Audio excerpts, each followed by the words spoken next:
Namaste. Welcome to Indian base yoga. तर आज आपण करणार आहोत सूर्यनमस्कार, तो पण ज्येष्ठांसाठी.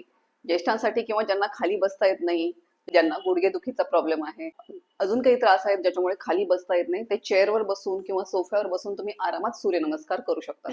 तर आपण बघतो की जे ज्येष्ठ नागरिक आहेत, जे 60+ किंवा अजून जास्त वय आहे, त्यांना काही लोकांना खाली बसता येत नाही आणि जास्त प्रकारचे आसन प्राणायाम त्यांना करता येत नाही.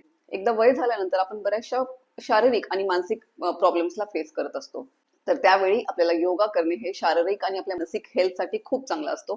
त्यामुळे आपण जर बाकी आसनं करता येत नसतील तर हा सूर्यनमस्कार नक्की तुम्ही करून बघा. तुम्हाला खूप बेनिफिशियल असेल. बऱ्याच जणांना त्रास असतो की हृदयाची धडधड वाढते किंवा थकवा जाणवतो. थोड्याशा स्टेप्स चढल्या, थोडे जिने चढले तर त्यांना त्रास होतो. सतत कशाची तरी भीती वाटत असते किंवा बऱ्याच जणांना त्रास असतो एन्झायटी, सतत भीती वाटत राहणे किंवा उगाचच चिंता करत राहणे. तर ते त्रास आपले कमी व्हावेत आणि आपले शारीरिक आणि मानसिक हेल्थ चांगली राहावी यासाठी योगा करणं खूप जरुरी आहे. तर तुमच्या एज प्रमाणे आणि तुमच्या फ्लेक्झिबिलिटी प्रमाणे तुम्ही जेवढं करू शकता तेवढं नक्कीच करा. आणि त्यासोबत आपण बसल्या बसल्या कुठेही सोफ्यावरती, चेअरवरती आपण हा सूर्यनमस्कार नक्कीच करू शकतो. सूर्यनमस्कारामुळे तुम्हाला बरेचसे फायदे होतील, जसं की तुम्हाला इंडायजेशनचा प्रॉब्लेम असेल, सतत ब्लोटिंग होत असेल किंवा आणखीन रात्री झोप येत नसेल, सतत चिडचिड होणे, थकवा जाणवणे, ह्या सगळ्या प्रॉब्लेम्स मध्ये तुम्हाला याचा नक्कीच फरक दिसेल. तर बघूया आपण स्टेप बाय स्टेप की कसा करतात हा चेअरवर बसून सूर्यनमस्कार. सगळ्यात पहिले चेअर आपली एकतर मॅटवर ठेवायची आहे किंवा भिंतीला टेकून ठेवायची, जेणेकरून आपली चेअर हलणार नाही आणि आपण स्टेबल राहू. चेअरवर बसल्या सगळ्यात पहिले पाठ सरळ,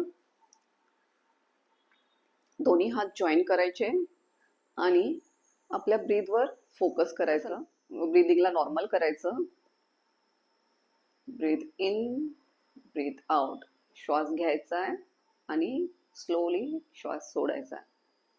आपलं मन आपल्या मॅटवरती, आपल्या चेअरवरती आपण जे करतोय, मन लावून करणे म्हणजे आपलं जे मन आहे इकडे तिकडे भरकटत असतो. आपण योगा करतोय पण आपलं मन आहे इकडे तिकडे, मग आपण श्वास घेतोय की सोडतोय हे आपल्याला माहित नसतं.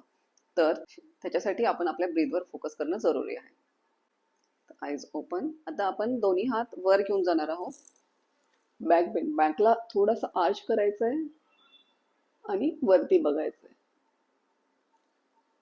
एक्झेल करत दोन्ही हात खाली ठेवायचे जमिनीवरती. आपले हात नसतील पोहोचत तर आपण एवढं गेलं तरीही चालेल, अर्ध्यापर्यंत गेलं तरी चालेल. खाली बघायचं. इनहेल करत वरती यायचंय. आपला डावा पाय फोल्ड करून आपल्या चेस्ट जवळ घ्यायचा आहे. इनहेल करत वरती बघायचं. एक्झेल करत आपलं फोरहेड नी वरती ठेवायचं.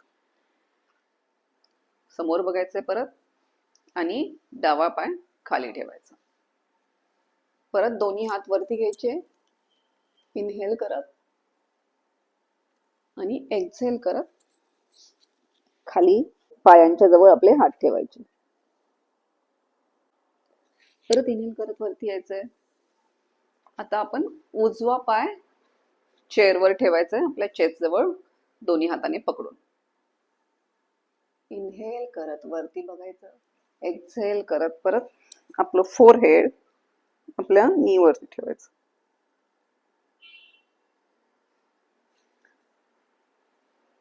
परत आपला राईट लेग खाली ठेवायचा. आता दोन्ही हात परत वरती घ्यायचे. इनहेल करत, एक्झेल करत दोन्ही हात खाली आणि इनहेल करत परत यायचं समस्थितीमध्ये. हा सूर्यनमस्कार करताना तुम्हाला कुठेही जाणवलं की तुम्हाला कुठेतरी गुदमरल्यासारखं होतंय, श्वासांची गती वाढते, तर तिथे तुम्ही थांबला तरीही चालेल. कुठलीही मुवमेंट करताना एकदम स्लोली खाली वाकायचंय आणि एकदम स्लोली आपण कुठल्याही मुवमेंट्स करायच्या. तुम्ही जर कधीही योगा केलेला नसेल तरीही तुम्ही हा सूर्यनमस्कार करू शकता. काहीही प्रॉब्लेम नाही. खूप सोप्या स्टेप्स आहेत आणि खूप इझिली तुम्ही करू शकता सगळ्या स्टेप्स. आणि नक्की भेटूया पुढच्या अजून एका व्हिडिओमध्ये जे तुमच्या हेल्थसाठी बेनिफिशियल असेल. तर नक्की ट्राय करा. थँक्यू.